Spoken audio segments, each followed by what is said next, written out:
WordPress tab पे हमने install करनी है एंड आज आप लोगों को बताना है कि आपके पास लाइव होस्टिंग एंड सर्वर है, तो हम उसके ऊपर कैसे ज़ैप को जो है इंस्टॉल करेंगे एंड वर्डप्रेस को इंस्टॉल करके उसको जो है हम ओवरव्यू लेंगे। सो मैं इसको भी अनइंस्टॉल पे लगा देता हूँ एंड इसको हम करते हैं बाद में।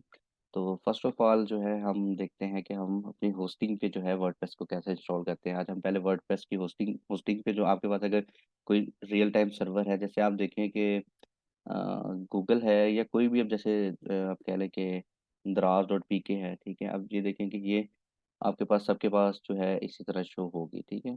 तो ये अब होस्टिंग पे जो है आप लोगों को भी ये सेम शो होगी, बिकॉज़ ये देख लें कि ये एक्सेसिबल है सबके पास, ठीक है। लोकल होस्ट जो है वो सिर्फ़ आप लोगों के पास एक्सेसिबल होता है। तो आपके पास अगर सर्वर है, आपको क्लाइंट आपको होस्टिंग देता है या आपके पास अपनी होस्टिंग है, अगर आप अपनी वेबसाइट को करना चाह रहे हैं, ठीक है, तो आपने उसको कैसे उस पे वर्डप्रेस इंस्टॉल करनी है, वो जो है हम देखते हैं, ठीक है। अब मेरे पास सर्वर है, ठीक है, आप लोगों ने ये फ्यूचर पर्पज़ के लिए रखना है, ठीक है। तो मेरे पास एक सर्वर है होस्टिंगर का, जिसके ऊपर मैं आप लोगों को वर्डप्रेस इंस्टॉल करके दिखाऊँगा कि आपने वर्डप्रेस कैसे इंस्टॉल करनी है, ठीक है। अब इनके डिफरेंट, अब होस्टिंग का मैंने आप लोगों को सबसे पहले लेक्चर में ना कॉन्सेप्ट दिया था, होस्टिंग क्या होता है, ठीक है। अब ये देखिए कि यहाँ पे होस्टिंग आ रही है, ठीक है। वर्डप्रेस की भी होस्टिंग होती है, मैनेज्ड होस्टिंग होती है, काफ़ी सारे सॉल्यूशंस होते हैं, ठीक है। cPanel होस्टिंग भी होती है और क्लाउड होस्टिंग भी होती है।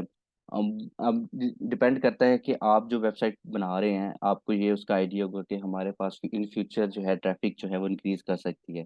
तो उसके अकॉर्डिंगली जो है वो होस्टिंग को आपने लेना होता है। कि अगर आप एक कोई जैसे अब दराज़ है, ठीक है? तो दराज़ एक मतलब कितने लोग उसको एक्सेस कर रहे होंगे, काफ़ी लोग उसको एक्सेस करके उसके ऊपर अभी अगर देखें तो कितनी ट्रैफ़िक उसके ऊपर अवेलेबल होगी। सारे यूज़र उस पे बैठे हुए होंगे, कुछ बाय कर रहे होंगे, परचेज़ कर रहे होंगे, ठीक है? तो ट्रैफ़िक के अकॉर्डिंगली आपने वो देखना होता है। तो होस्टिंगर के मैं आपको पैकेजेज़ भी बताता हूँ। अगर आप होस्टिंगर मेरा सी पैनल के देखें, ठीक है? आप यहाँ सर्च करेंगे होस्टिंगर सी पैनल प्लान, ठीक है? सी पैनल होता है कंट्रोल पैनल, जैसे हमारे पास एक रैम्प है, ठीक है?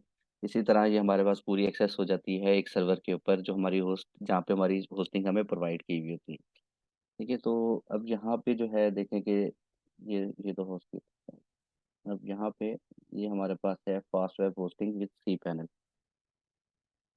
तो इसके पहले मैं आपको पैकेजेस बताता हूँ कि उसके अक्सर स्टूडेंट्स फिर पूछते हैं कि सर ये कितने का है, तो मैं आप लोगों को बता देता हूँ, ठीक है। आप ये देखिए कि अब यहाँ पे आप देखिए choose the best C panel web hosting plan, ठीक है। अब इसमें सिल्वर भी है, गोल्ड, 2 प्लान अवेलेबल हैं।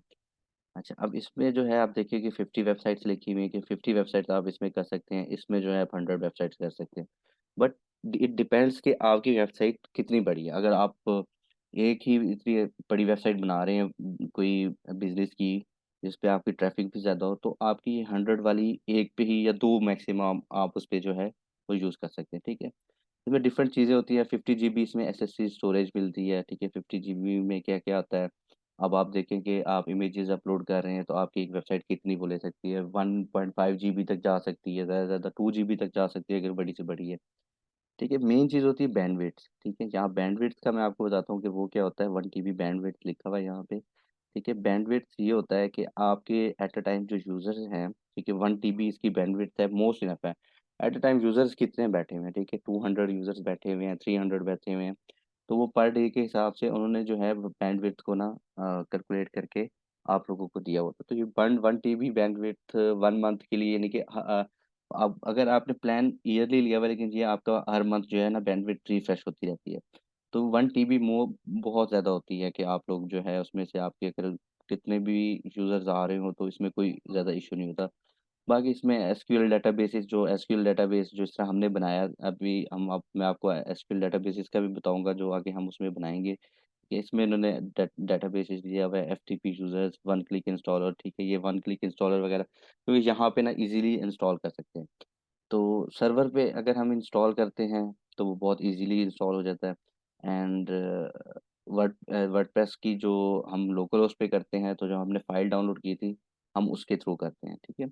तो हम यहाँ पे मैं लॉगिन कर लेता हूँ, आप लोगों को सी पैनल जो है, मैं वो दिखा देता हूँ, ठीक है? एंड उसको जैसे कैसे इंस्टॉल करना है, वो भी मैं आप लोगों को बताता हूँ फिर अभी।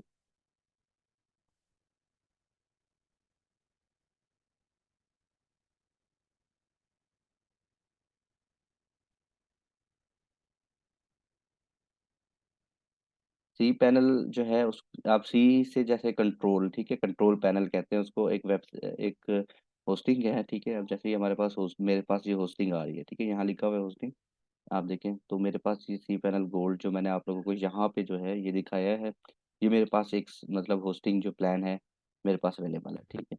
अब यहाँ पे ओपन हो जाता है, मैनेज करते हैं, ठीक है? मैनेज में हर होस्टिंग का एक ये पैनल अपना एक ये होता है, इधर से जो है आप सी पैनल को एक्सेस करते हैं। डिफरेंट होस्टिंग्स का डिफरेंट होता है, तो आप लोग उसमें जो है परेशान नहीं होइएगा, ठीक है? सी पैनल जो है वो मोस्टली सबका सेम होता है। अब यहाँ पे देखें कि ये सी पैनल आ रहा है, मैं गो टू सी पैनल करता हूँ, तो ये मेरी होस्टिंग का पूरा सी पैनल जो है यहाँ पे ओपन हो जाएगा, ठीक है? अब यहाँ पे मेरी होस्टिंग का सी पैनल ओपन हो गया। अब मैं इसमें देखता ना चाहता हूँ कि क्या-क्या आपको मैं चीज़ें बताऊँ, ठीक है? यहाँ से ईमेल जो अगर कोई अकाउंट्स बनाने हैं, अब ये मैं आपको पहले बता रहा हूँ कि ये आपके फ्यूचर